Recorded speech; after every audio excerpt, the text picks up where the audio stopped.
வணக்கம். All in one zone cooking சேனலுக்கு உங்களை அன்புடன் வரவேற்கிறேன். இப்போது நம்ம சேனலில் குக்கிங் சேனலில் தேங்காய் பொடி பற்றி தான் பார்க்க போகிறோம். தேங்காய் பொடி எப்படி செய்யறது அப்படின்றத பார்க்கலாம். எல்லாருக்குமே தெரியும் இந்த தேங்காய் பொடி எப்படி நம்ம செய்யறது அப்படின்னு. இது மெயினாக பிகினர்ஸ்க்காக எப்படி தேங்காய் பொடி செய்யறது அப்படின்னு பார்க்கலாம். இது கேரளாவில் ஸ்பெஷல், அப்புறம் தஞ்சாவூர், மாயவரம், நம்ம சென்னையிலே ஸ்பெஷல். முதல்ல தேங்காவை நம்ம இந்த மாதிரி கட் பண்ணி எடுத்துக்கணும். தேங்காவை உடச்சி நம்ம இந்த மாதிரி கட் பண்ணி எடுத்துக்கணும். அப்போ தான் மிக்சியில் போட்டு அரைக்கிறதுக்கு ஈஸியாக இருக்கும். அதனால் சின்ன சின்னதாக துருவலாக கட் பண்ணி எடுத்துக்கணும். அப்புறம் வறுத்துக்கிறதுக்கு மிளகா வத்தல், கடலப்பருப்பு, உளுத்தம்பருப்பு போட்டு நம்ம நன்னா வறுத்துக்கலாம். கொஞ்சோண்டு புளியும் அதில் வச்சுட்டுருக்கேன். அப்போ தான் மிக்சியில் அரைக்கும் போது நல்லா அரைப்படும் புளி. அதனால் கொஞ்சமாக ஒரு கொட்டைப்பாக்கு அளவு புளி அதில் போட்டு நம்ம பொன்னிறமாக வறுத்துக்கணும். ரொம்ப டீப்பாக கருப்பாக வர வரைக்கும் வறுக்கக்கூடாது, பொன்னிறமாக வர மாதிரி வறுத்துக்கணும். அப்புறம் பெருங்காயம் கொஞ்சமாக நம்ம அதில் சேர்த்துக்கலாம். சேர்த்துண்டு நம்ம அப்படியே நம்ம லேசாக வறுத்துக்கிறோம். அடுப்பை மீடியம் ஹீட்லேயே வைக்கணுங்க. ஹையாக வைக்க வேணாம், கருகிடும். அதனால் ரொம்ப சின்னதாக வச்சாலும் தீ கரெக்டாக இருக்காது. அதனால் மீடியம் ஹீட்டில் வச்சு நம்ம லேசாக மிளகாய் வத்தலை நம்ம வறுத்துக்கலாம். புளி போட்டாச்சு. இப்போது மிளகாய் வற்றல் உங்கள் காரத்துக்கு ஏற்ற மாதிரி போட்டுக்கலாங்க. 8 மிளகாய், 9 மிளகாய். இப்போ மிக்ஸி ஜாரில் நம்ம மிளகாய் வற்றல், புளி, உப்பு, இது 3 தான் முதல்ல பல்ஸ் மோடில் வச்சு நம்ம அடிக்க போகிறோம். பல்ஸ் மோட்னால் 1 2மா, ரொம்ப நைஸாக அரைக்கக்கூடாது. பல்ஸ் மோடில் இப்போது கடலப்பருப்பும் உளுத்தம்பருப்பும் மட்டும் நம்ம சைடில் வறுத்துட்டுருக்கோம் பாருங்கள். அதை வறுத்து தனியாக ஆற வச்சாச்சு ஒரு தட்டில் போட்டுட்டு. இப்போது தேங்காய் இருக்குது பார்த்திங்களா, அந்த தேங்காவை அந்த வாணலியில் அனைத்து தேங்காயையும் போட்டு நம்ம நல்லா வறுக்க போகிறோம். அதாவது கருப்பாகாமல் பார்த்துக்கணும். கருப்பாகாமல் நல்லா வெள்ளை கலரில் இருக்கும்போதே அப்படியே லேசாக நம்ம முன்னும் பின்னுமாக கரண்டி எடுத்துட்டு நம்ம வறுத்துக்கணும். கருப்பாகாமல் பார்த்துக்கணும். அதுக்கப்புறம் இந்த மிளகா பொடி விழுது பார்த்திங்களா, இருக்குது இல்லையா, மிளகா, உப்பு, பெருங்காயம், புளி, அது இப்போ அரிச்சு அங்கே தனியாக எடுத்து வச்சுட்டுருக்கோம். இதில் கடலப்பருப்பும் உளுத்தம்பருப்பும் 1 2மா அரைச்சி நம்ம தனியாக ஒரு தட்டில் போட்டு எடுத்து வச்சுட்டுருக்கோம். அதாவது கடலப்பருப்பும் உளுத்தம்பருப்பும் 1 2மா அரைக்கணும். நல்லா நைஸாக அரைக்கக்கூடாது. இது தனியாக அடிச்சுட்டுருக்கோம், அது தனியாக வச்சுட்டுருக்கோம். இப்போ தேங்காயை வறுத்துட்டுருக்கோம். தனியாகவே தேங்காயை வறுத்துட்டுருக்கோம். வறுத்துன்ட்டு நம்ம அந்த மிளகா பொடி விழுது மற்றும் கடலப்பருப்பு, உளுத்தம்பருப்பு எல்லாத்தையும் ஒன்றா மிக்ஸ் பண்ணியாச்சு. தேங்காவையும் நம்ம அரைச்சி எடுத்துன்னு வந்தாச்சு. அதாவது வறுத்த தேங்காய் வச்சுருந்தோம் இல்லையா, அதை அரைச்சி மிக்ஸி ஜார்லேருந்து எடுத்துன்னு வந்தாச்சு. இப்போ ஒன்றா எல்லாத்தையும் கலந்துக்கணும். பெருங்காயம் போட்டு கமன்னு வாசனை வீடியே தூக்குங்க. தேங்காய் பொடி இது ஃபஸ்ட் கிளாஸ் அருமையான ரெசிபி. இது 15 நாள் ஆனாலும் 1 மாதம் ஆனாலும் கெடாது. தண்ணியே போட போகிறதில்ல. தண்ணி ஊற்றினீங்கன்னா அது தேங்காய் தொகையிலாயிடும்.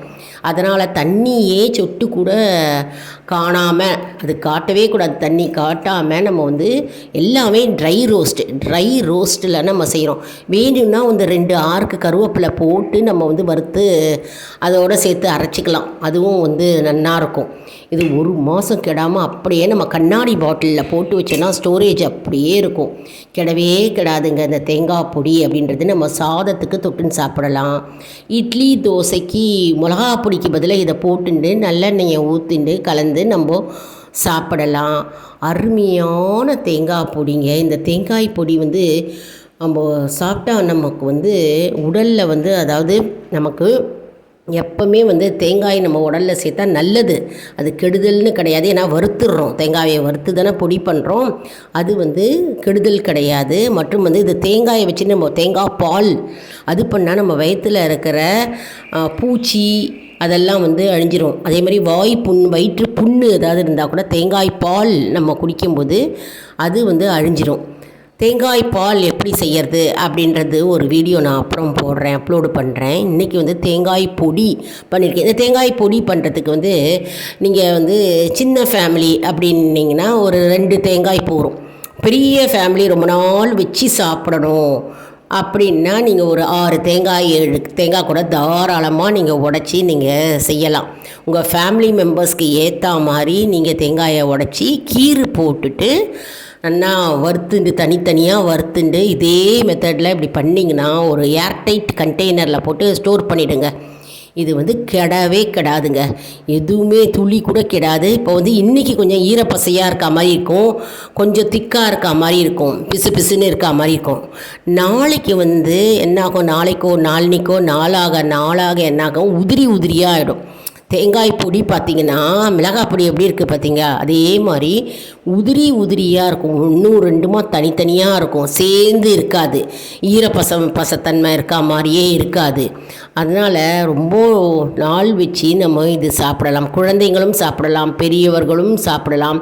அதே மாதிரி இதில் வந்து கடலப்பருப்பு உளுத்தம்பருப்பு ப்ரோட்டீன்ஸ் இருக்குது. 1 2 அரைச்சிருக்கோம், நைஸாக அரைக்கக்கூடாது, வாயில் சாப்பிடும்போது 1 2 கடிப்படணும், கோர்ஸாக நம்ம அரைச்சிக்கணும் அந்த கடலப்பருப்பும் உளுத்தம்பருப்பும்.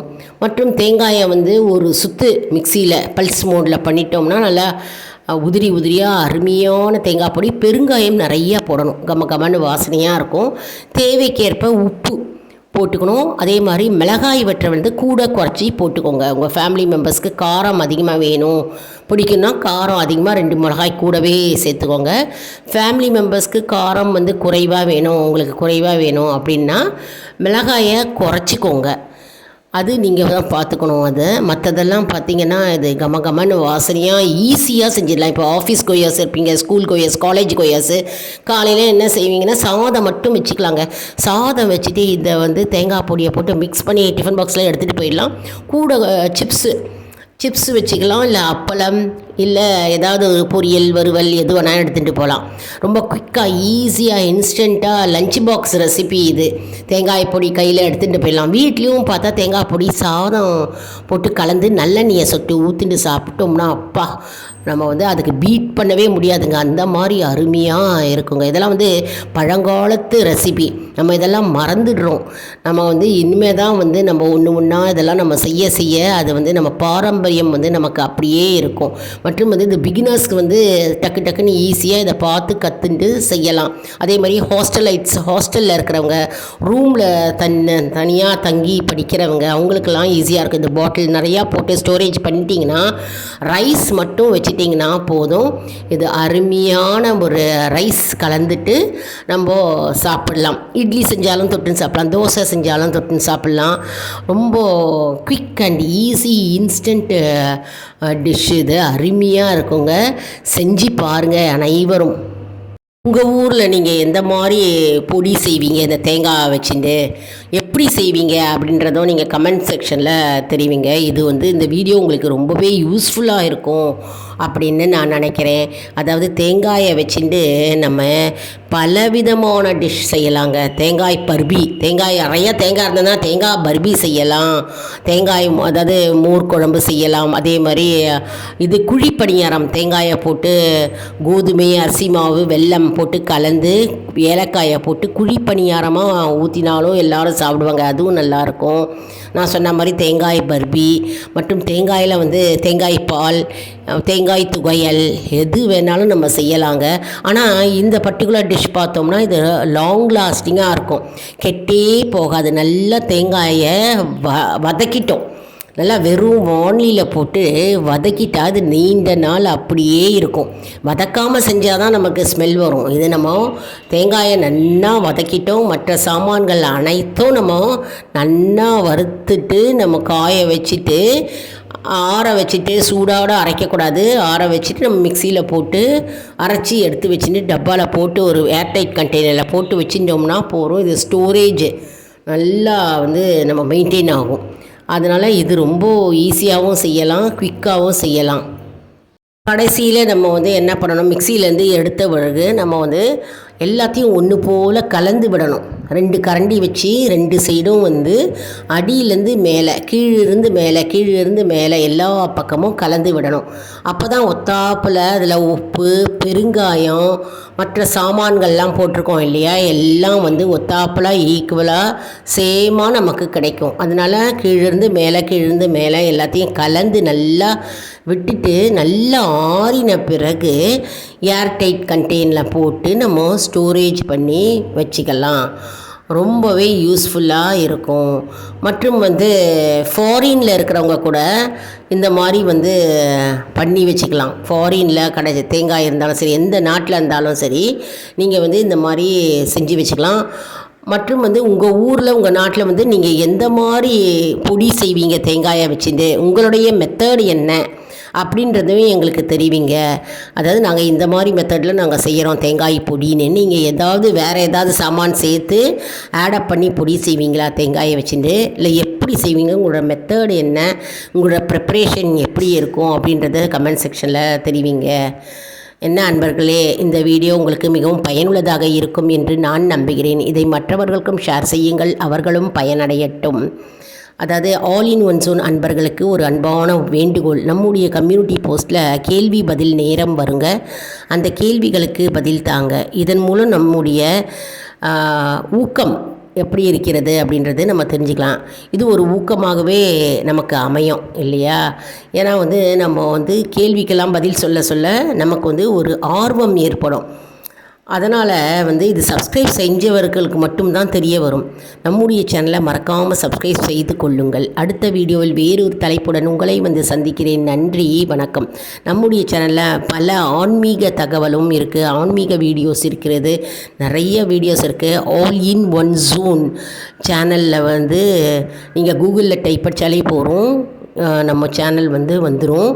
நீங்கள் அதில் ஃபாலோ பண்ணிக்கிட்டு வாங்க. நிறைய வீடியோஸ் அப்லோட் பண்ணியிருக்கோம். குக்கிங் அப்லோட் பண்ணியிருக்கோம், கார்டனிங் இருக்குது, அதுக்கப்புறம் எஜுகேஷ்னல் வீடியோஸ் இருக்குது, சமையல் குறிப்புகள் இருக்குது, அதுக்கப்புறம் ஆன்மீக மந்திரம்ஸ், ஆன்மீக பூஜைகள், தினசரி பூஜைகள், பூஜை வழிபாடு, இதெல்லாம் நாங்கள் அப்லோட் பண்ணியிருக்கோம். அதையும் போய் பார்த்து பயனடைவீர்கள். நன்றி, வணக்கம்.